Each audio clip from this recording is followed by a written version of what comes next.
Hey guys, welcome back to another video on my channel. Well, if you haven't subscribed my channel, then subscribe and turn on the bell icon for the notification of the videos. And this series which I am today going to continue is what if as Ketchum was more like red. So this is going to be the third episode of this series, and if you haven't subscribed and watch the previous episode, then you can just check out the channel or check out the description. There is a link of the playlist and the previous videos, I think. So you can just check out there, and so let's begin the video. बजो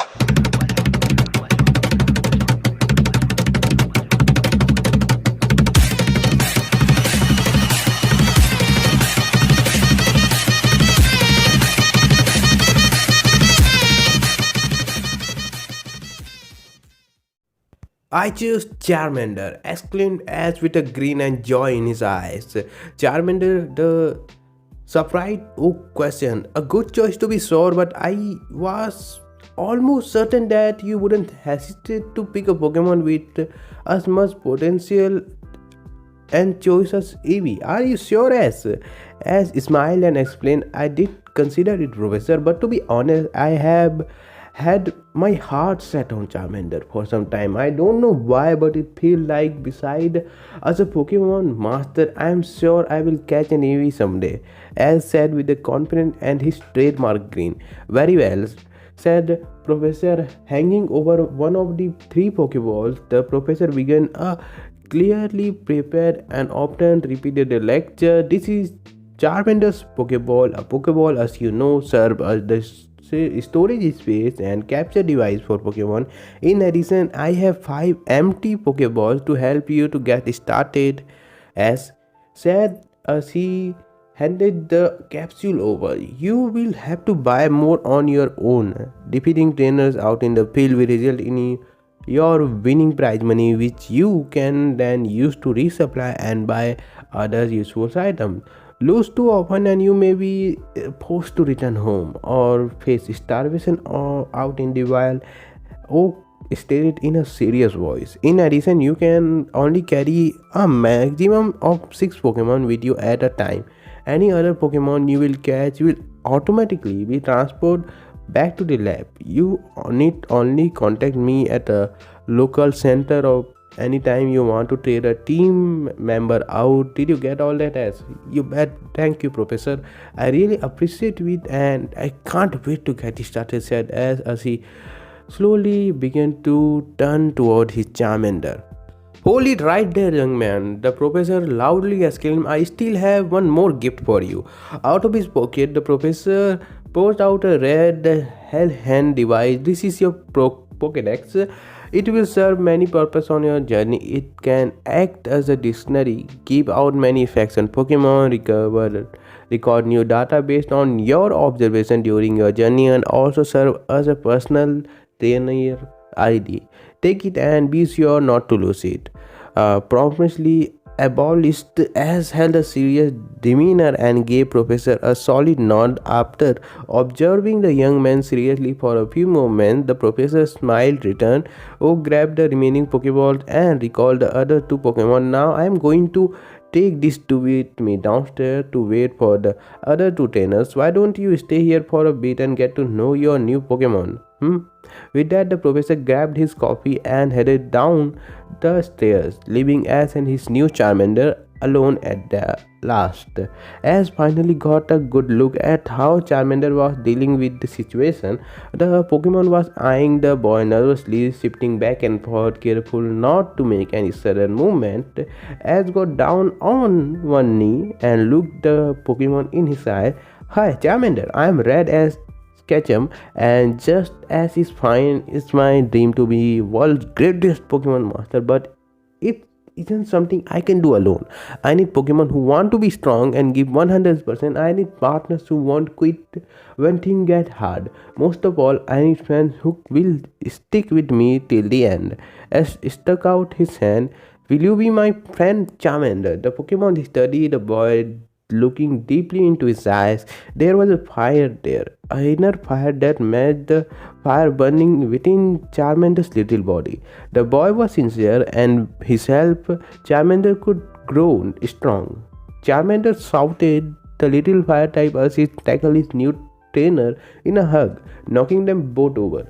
Ash was slightly astonished at being knocked over, but this feeling was simply replaced with one of triumph. Awesome, Charmander, together you and I will unstoppable. In fact, want to go and see if one of the other trainers want a quick battle. The boy enthusiastically called, Cha Cha, the great, let's get down there. Then, Ash picked himself off the floor and sprinted down the staircase with Charmander quickly following. He arrived to a irate boy with blue hairs, a brown vest, and gaudy pink shirt. The boy in the question was yelling at the professor, "What do you mean another trainer picked Charmander? I had my heart set on him, not some clumsy little plant." The early bird get the worm or well the Pokemon, repeated the irritated Professor Oak. Besides, Bulbasaur is a perfect good Pokemon. Now stop throwing a tantrum or you will walk away empty-handed. The blue-haired boy ignored the warning and was about to say something nasty when he spotted Ash and the coveted Charmander. "So you are the sneaky little bastard who went and stole my Charmander, aren't ya?" proclaimed the boy with a finger pointing at Ash. Annoyed at the boy tantrum, Ash heatedly responded, "I didn't steal anything. I woke up early and picked Charmander fair and square. My name is not Sneaky either. It's Ash. I don't care what your name, damn yourself. Hand over the Charmander and if you know what's good for you, bitch," demanded the boy as he began to approach Charmander. "Damien, stop that outlandish behavior at once," shouted Professor Oak. "If you take one step more, I am throwing you out empty-handed."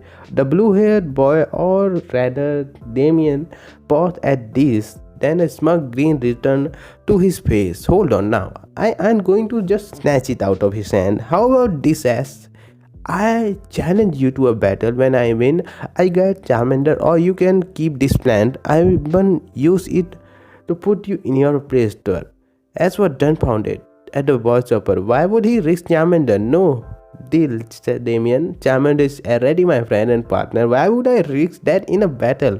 "Oh, I guess the spiky hair kid had the right brand and told me you were a spineless joke for potatoes. Yeah, I wouldn't want to be embraced either," laughed Damien as he started to walk away and grabbed Bulbasaur's Pokeball.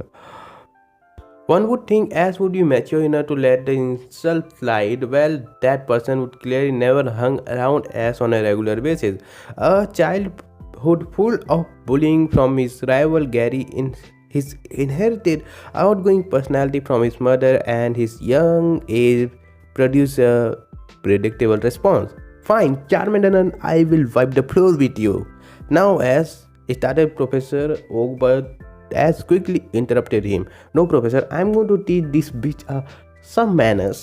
You have to see how hard I have to work and have some faith in me. This bitch is going to cry here," said the boy in resolute tone. Professor Oak knew Ash wouldn't be swayed and reluctantly nodded. Damien turned around now, leering at Ash. "You are going to regret this, kid." The two start staring at each other like ages until Professor finally stepped in, reestablished some resemblance of order. "Now this is lab is no place for a battle, so settle down, follow me out back and you can hold the battle in the range." Staring forward, Damien returned the Bulbasaur to his Pokeball path. Both and the professor and Ash and headed outward, maintaining his confident smirk.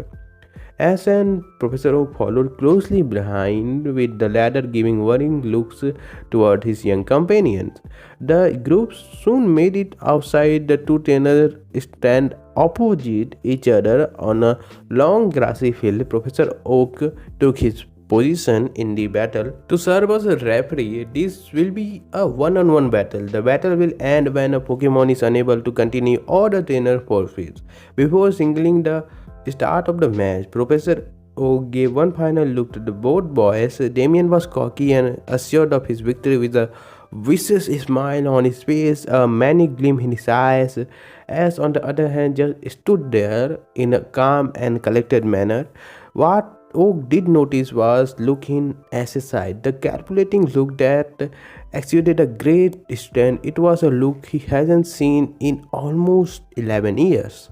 Begin, shouted Professor Oak. Damien immediately released his Bulbasaur as called out Charmander. Alright, you stupid plant, you better win for this for me or you will be in a world of hurt later on. Promise Damien this did nothing good for the poor Bulbasaur that was already nervous at the prospect of its first battle. In fact, the poor thing began to slightly shake. Meanwhile, as spoke softly to Charmander in a voice so low that nobody else could hear. Charmander, I know this isn't the way either of us probably envisioned our first battle. I acted a bit rashly accepting the challenge and should never have risked our friendship over this. However, I ask that you put your trust in me, friend. Like I said, together we will be unstoppable. Charmander stared at Ash for a while before giving Boy a nod and turned toward the Bulbasaur. Damien first move, tackle attack and make it snappy. The grass Pokemon did its best to focus on the task as hard as began to charge at fire type. For as things seemed to slow down as he analyzed the situation, burying an egg move, a fresh Bulbasaur only knows tackle and growl. Charmander knows scratch and growl as well. No environmental advantage, either green, neither Pokemon knew any elemental moves yet. A pretty even match at first glance, but as knew better. Charmander, when Bulbasaur is 5 feet away, I want you to dodge with a short, precise jump. Wait for my signal. Now! The fire type easily jumped out of his way of a tackle as the grass type blew by. As Bulbasaur turned around, Ash made his first move. Growl. Now, Charmander let out a might growl, intimating the Bulbasaur and lowering its attack. What are you doing? Tackle that fucking laser and don't get it away, shouted Damien.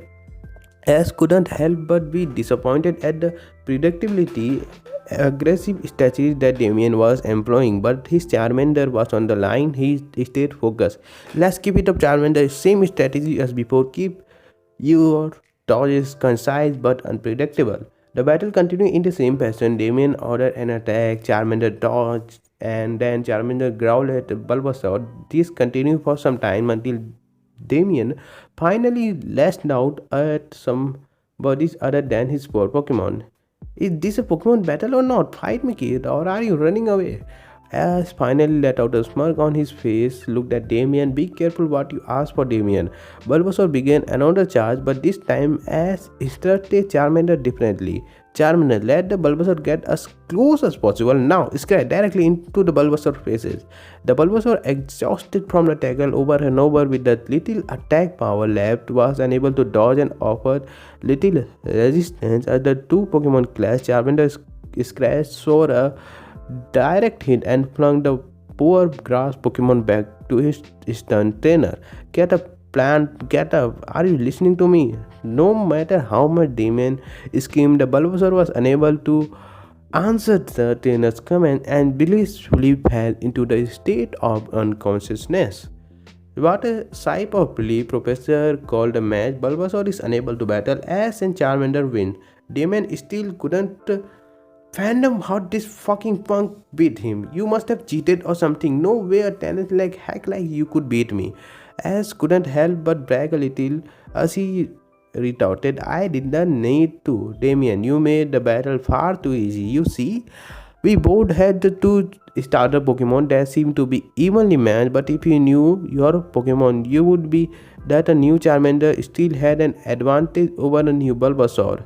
Annoyed and angry, Damien asked, and that is speed. Charmander at its core had a higher base potential for speed.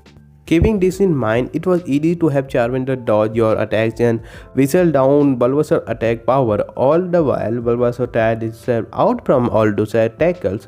Charmander was also able to dodge in short efficient movement considering energy. After that, all there was left to do was a quick direct hit and Bulbasaur was out for the count. You lose, Damien.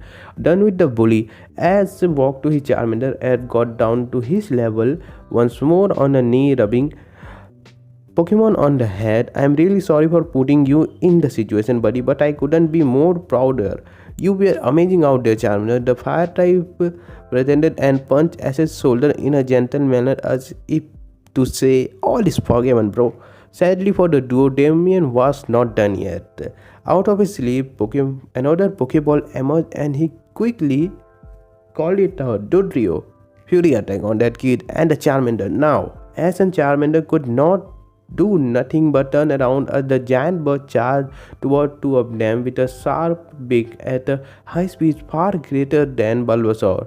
Professor Oak had no Pokemon on the hand and was too far away to offer any aid. It looked like the things were about to get ugly. Just before the attack, and faster than anyone could see, a yellow bulb sprinted out of some nearby bushes in front of Ash and Charmander, and a flash of lightning emerged from his body, headed right for Dodrio. And here is the end of this episode. So if you like this one, then subscribe my channel and like the video, which will give me some encouragement so I can upload the next part sooner. And thanks for watching.